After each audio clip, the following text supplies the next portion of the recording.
Hello and welcome to today's video. Today is the last installment in the fall color series. Before we jump in, I just want to tell everyone thank you so much for watching these videos, and I really enjoyed seeing people comment and let me know what their favorite palettes were that they used when they pulled for whatever color the video was about. I really enjoyed that. It was really fun to see peeks into what makeup preferences people have. So about today's video, today we're going to be doing the final video on teal. Now I will readily admit that this is probably the color that I am least comfortable with. I just am not really comfortable in this color. So you'll see that I have far fewer products to mention, but why don't we go ahead and get into it.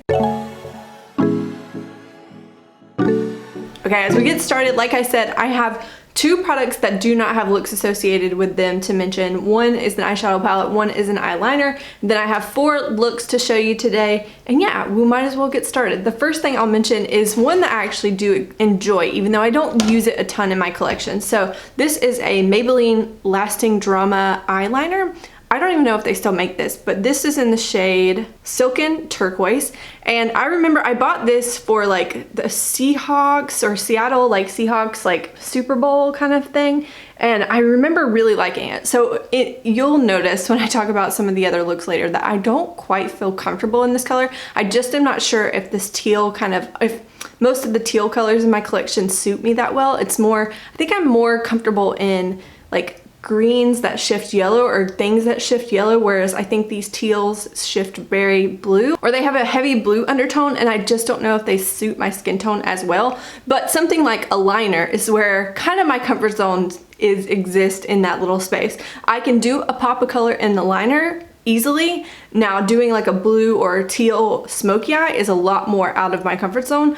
So needless to say, a product like this works much better for me. Now the other palette that I have to showcase here, I didn't do a look with because again, time and time again, I keep bringing up this palette in this video series because I don't really love the quality of it, but unless you forget, there are two kind of like, these lean definitely more blue than they do like green blue, but there are two here that should I ever need this color, I have it. But this admittedly is something that I don't get a ton of use out of just because, again, I don't wear these colors a ton. But I also realized that I have some decent options in my collection. So I have 4 looks coming for you. As we get into the looks, I'm going to start out with my least favorite look.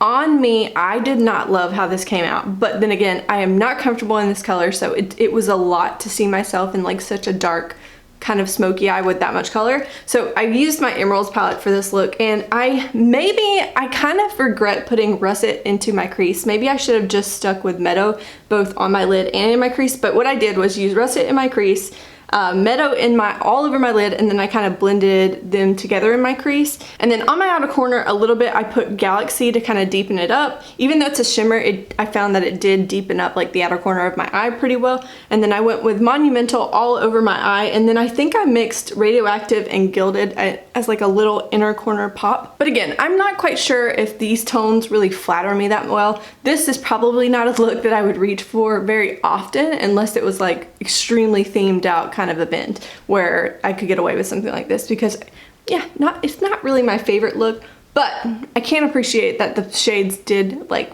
perform pretty well, so no complaints there. I do actually kind of like this Monumental shade here. It's actually really pretty, but I think I would need to try, maybe if I paired it a little bit more often with something like Burst here, I might like it a little bit better because it's a little bit more bronzy. I think just straight up teal eyeshadow on me is a little bit intimidating, but when I mix things with like bronzes or like bronzy golds like this, I think it would put me well more in like my comfort zone area. So I do kind of want to keep playing with this just to see if maybe I can create a look that incorporates that kind of teal, but maybe makes me feel a little bit more comfortable in it. But yeah, not my favorite look, but I don't think it was horrendous, just something that I wouldn't really reach for often. Now the second look comes from my Subculture palette, and this one felt more comfortable to me. So there's a ton of like really deep shades that can be difficult to work with, so I tried to be really careful here. And basically it was pretty simple. I kind of kept it really simple in my crease. Dawn, I believe, was the only shade I used.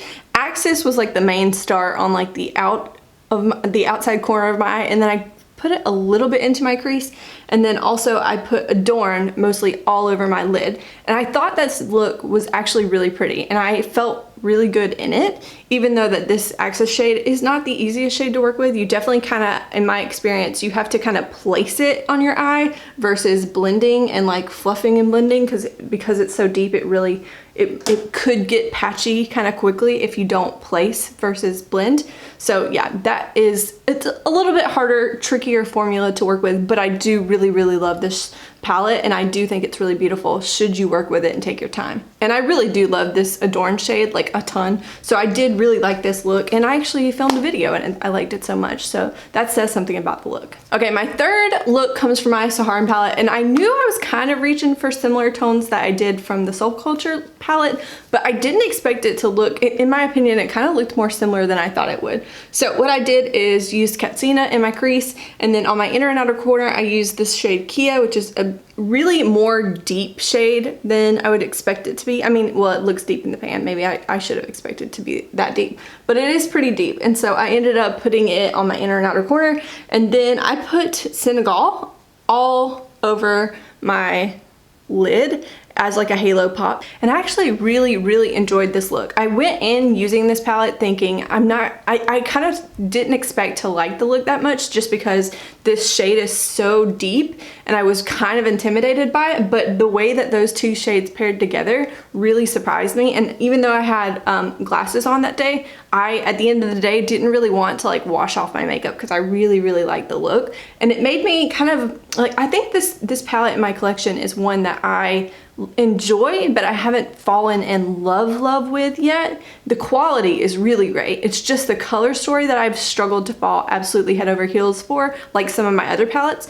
But that look started to kind of push me in that direction. I think that shade is one that I've always kind of just questioned why it's in the palette, but after using it a little bit more, I was like, okay, I think I get you now. I think I get it a little bit more, and I really enjoyed pairing those two together. And I actually could see myself reaching for specifically that look more often, but also I want to play more with the shade and pairing it with some of the other shadows in this palette, just because I think that maybe I misunderstood it and its existence in this palette. And so now I'm really excited to kind of get a little bit more use out of this and try to play with the colors a little bit more.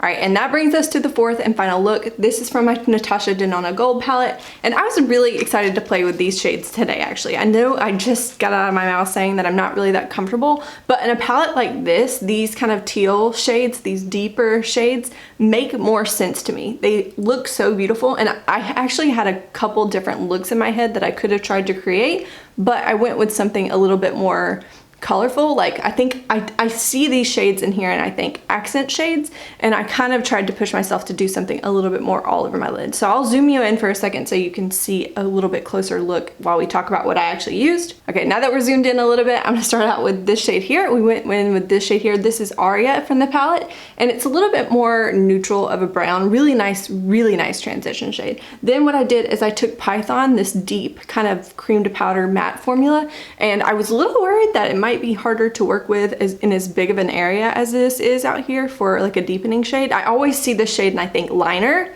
but I tried to put it all over my outer corner today, and I really thought that it was not really bad to work with at all. In fact, I was kind of glad that it was kind of that cream to powder formula, because it does not like kick up powder, so then you kind of place it down. It doesn't like, there's no fallout, which was nice, because with a shade this deep, if it were too powdery, then it might go too far. So I found that it was a little bit easier to work with than I anticipated, which was nice. And then I went on my lid with the shade called Aurora here, which I just used my finger and kind of patted it, and it does kind of have like a blackened base to it when you like, I just barely tap my finger in there, but hopefully you can see it's kind of got a little bit of a blackened base to it. But I found that like when I patted it onto my eyelid, it went on really beautifully, and it actually really, it looks like just the shimmery version of Python, which was really nice. Those two blended really well together, and I was worried that I should have went over my whole lid with Python to get this, because this is kind of one of those crystal chroma top coat kind of situations, but I didn't need a base coat to get this to show up like I wanted it to. It showed up just fine. I think it's really pretty, and I love the sparkle in it, like love it. So this one is one that I always think of like like just an accent color, and I've not really used it all over my lid yet, just because again, I'm not super comfortable in these colors, but I really, really like those two and how they perform together. This was just a really nice crease shade to throw in. And then in the inner corner, I just couldn't help myself because I love that the way these blues kind of sit next to these kind of green golds. So I kind of started with brass right there, like I'm talking about working inward towards my eye. I kind of faded from Aurora to brass, which is a more chunky kind of green gold shade. And then lime chrome just goes a little bit more green, has a little bit more of a kind of browny undertone to it right in the inner corner. So it went from this shade to this shade to this shade on my inner corner. So hopefully you can see that kind of well. And I really, really like this look. And this is one of those things where I go, maybe it's that these tones are a little bit better for me than something like from the Emerald palette was, because I feel more comfortable in this than I do in this. Granted, the day that I wore this, I don't remember, I don't think I wore lashes. Maybe lashes would have helped me feel a little bit more put together and a little bit more confident. Sometimes when you have a bold look, throwing on a bold lash helps. But yeah, this one I ended up enjoying more than this one, so I had to mention that. So before we close this video up, I'm dying to know in the comments what palette in your collection, if you reach for teals in this fall season, what palette in your collection that you use, because I was surprised when I was like going through the palettes that I had that I literally only have 5 palettes in my collection right now at the moment. I maybe have some more at home in storage that I could have used, but I only have 5 items that I could have pulled for these looks. So I was kind of shocked. So I'm curious what kind of like teals are in your collection that you feel most comfortable and confident in. What are those shadows? And let me know also which was your favorite look from today's video. And yeah, I think that's it. I, again, just really, really enjoyed hearing everybody's feedback from these videos. They've been a lot of fun to make, and I am trying to work on planning winter series. It will be slightly different, but I think I have some good ideas for that. So hopefully you'll see that come winter, and yeah, I think that's it for today's video. Make sure you say hello in the comments, and I will see you in the next one.